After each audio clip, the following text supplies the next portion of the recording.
dipersembahkan oleh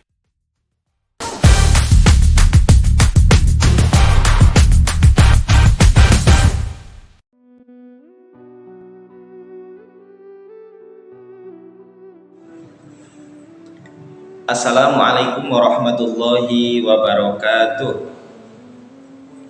Bismillahirrahmanirrahim. Alhamdulillahi wa kafa. Assalatu wassalamu ala sayyidina Muhammadinil Mustafa wa ala alihi wa ashabihi ahli sidqi wal wafa. Amma ba'du. Segala puji bagi Allah Subhanahu wa taala, Dat yang telah menciptakan alam semesta dan yang telah memberikan kita semua banyak sekali kenikmatan. Salawat dan salam semoga selalu tercurah limpahkan kepada Nabi kita, Nabi Muhammad SAW, pada para keluarganya, sahabatnya, tabi'in dan tabi'atnya, dan mudah-mudahan sampailah kepada kita semua selaku umatnya kelak di yaumil akhirah mendapatkan syafaatul uzma darinya. Amin ya rabbal alamin. Hadirin rahimakumullah, sudah menjadi hal yang umum ketika ada orang memiliki sesuatu, tentulah ia ingin menikmati, ingin merasakan manfaat dari sesuatu yang ia miliki tersebut. Buat apa kita mempunyai radio yang suaranya jernih, suaranya bagus, tapi telinga kita tuli? Untuk apa kita mempunyai sepatu yang bagus kalau kita tidak punya kaki? Untuk apa kita mempunyai TV yang mewah, yang gambarnya jelas, tapi mata kita tidak bisa melihat? Begitupun juga tentang keimanan. Apa arti iman ketika kita belum pernah merasakan nikmatnya iman, manisnya dan indahnya keimanan?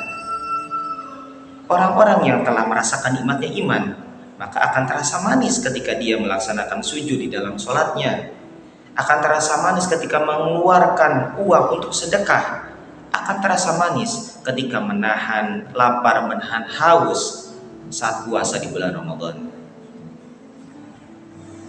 Maka kita harus selalu berusaha untuk mendapatkan manisnya keimanan. Untungnya Rasulullah SAW pernah memberitahu kepada kita semua. Beliau pernah bersabda, salasun man kunna fihi wajada halawatal iman. 3 perkara, ketika seseorang memiliki 3 perkara itu, maka dia akan mendapatkan manisnya keimanan. Yang 3 perkara itu, yang pertama adalah ayakunallahu wa rasuluhu ahabbu ilaihi mimma siwahuma. Ketika dia memiliki rasa cinta kepada Allah dan Rasulnya melebihi dari apapun selain Allah dan Rasulnya. Kita ini semua tentu diberi hati oleh Allah, dan di dalam hati bertumpuk sejuta rasa. Apa yang dominan di dalamnya, itu yang akan menjadi kecenderungan rasa cinta kita. Bahwasanya kita cinta kepada harta benda, tentu kita cinta kepada tanah air, itu bagian dari keimanan. Kita cinta pada keluarga, cinta kepada istri, anak, ayah, ibu, tidak apa-apa, dan agama pun tidak melarang. Cintailah apapun yang kalian perlu untuk mencintainya. Tapi kan cinta kita kepada alam dan segala isinya itu harus dibatasi dengan kesadaran bahwa suatu saat kita akan berpisah dengannya. Inilah batas kesadaran itu, supaya ia tidak mengakar berurat di dalam hati kita. Hanya Allah dan Rasulnya yang tidak akan berpisah dengan kita selamanya. Maka kesanalah idealnya kita memperbanyak rasa cinta ini. Suatu saat dalam perang Tabuk, Rasulullah SAW memobilisasi dana, dan ternyata para sahabat berbondong-bondong memberikan harta yang terbaik demi perjuangan Islam dalam perang Tabuk tersebut.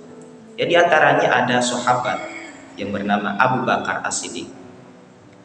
Beliau membawa harta yang banyak sehingga Rasulullah SAW bertanya kepada Abu Bakar, hal taraktu syai'an li ahliha ya Abu Bakar.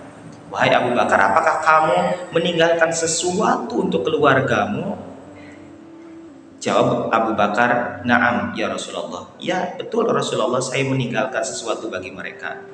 Taraktu lahumullah wa rasulah. Saya meninggalkan kepada mereka cinta kepada Allah dan cinta kepada Rasul-Nya. Inilah satu di antara sekian orang yang menjadi contoh, yang hatinya memiliki rasa cinta kepada Allah dan Rasul-Nya lebih dari apapun. Memang sudah menjadi keharusan. Cintai Allah dan Rasul-Nya sepenuhnya, cintalah kepada selain Allah dan Rasul-Nya hanya seperlunya. Ketika perasaan itu sudah tertanam, maka suatu saat ketika Allah mengambil apa yang dia sayangi, dia sadar semuanya ini milik Allah. Inna lillahi wa inna ilaihi rajiun. Kita semua milik Allah dan akan kepada Allah kita semua kembali. Makanya kita semua mudah-mudahan diberikan oleh Allah Subhanahu wa taala hati yang pandai mencintai Allah dan Rasul-Nya lebih dari segalanya. Yang kedua, kata Rasulullah SAW, ayyuhibbal mar'a la yuhibbuhu illa lillah. Ketika seseorang mencintai manusia yang lain atas dasar karena Allah Subhanahu wa taala, bukan hanya kepentingan semata, yang apabila kepentingan itu tidak terpenuhi, maka dia akan berubah menjadi musuh yang nomor satu. Bukankah agama mengajarkan kita supaya mempererat persaudaraan? Dan persaudaraan itulah bukti dari kasih sayang kita kepada sesama yang didasari karena Allah Subhanahu wa taala. Maka buktikanlah dengan saling menolong dalam kebaikan, saling menolong dalam ketakwaan. Allah berfirman dalam ayat Al-Qur'an, ta'awanu 'alal birri wat taqwa wa la ta'awanu 'alal ismi wal udwan.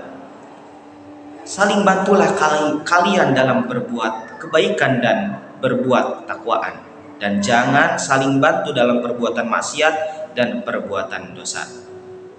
Yang ketiga, ayakraha ayyuda fil kufri kama yukrahu ayyuda finnar.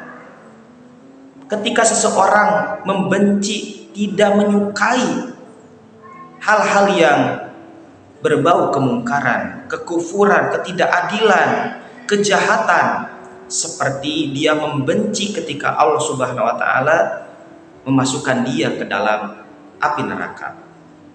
Tentu dari kita semua tidak menginginkan kita kembali nanti ke akhirat dimasukkan ke dalam api neraka. Jangankan masuk ke dalamnya, mendekatinya pun pasti kita tidak mau. Perasaan itulah yang seharusnya hadir ketika kita melihat kemungkaran, ketika kita melihat kedoliman, kebatilan. Kita jangan ikut join di dalamnya, mendekat pun jangan. Bukankah Rasulullah SAW mengajarkan kepada kita semua bahwa ketika kita melihat kemungkaran, maka rubahlah dengan tangan kita, simbol dari kekuatan kalau kita punya. Kalau kita tidak mampu, maka rubahlah dengan lisan kita. Dan kalau kita tidak bisa, maka rubahlah dengan hati kita. Dalam hati kita ingkar bahwa perbuatan tersebut itu tidak kita sukai dan memang sudah tidak disukai oleh Allah Subhanahu wa taala. Oleh sebab itu, keimanan adalah dasar yang kuat dan akan menjadi perasaan yang begitu manis ketika kita mengekspresikannya untuk kepentingan agama. Mengorbankan segalanya untuk kepentingan agama, bukan malah mengorbankan agama demi kepentingan segalanya. Sekian yang dapat saya sampaikan, mudah-mudahan menjadi ilmu yang manfaat bagi kita semua. Amin ya Allah ya Rabbal Alamin. Hadanallah wa iyyakum ajmain. Akhirul kalam. Wassalamualaikum warahmatullahi wabarakatuh.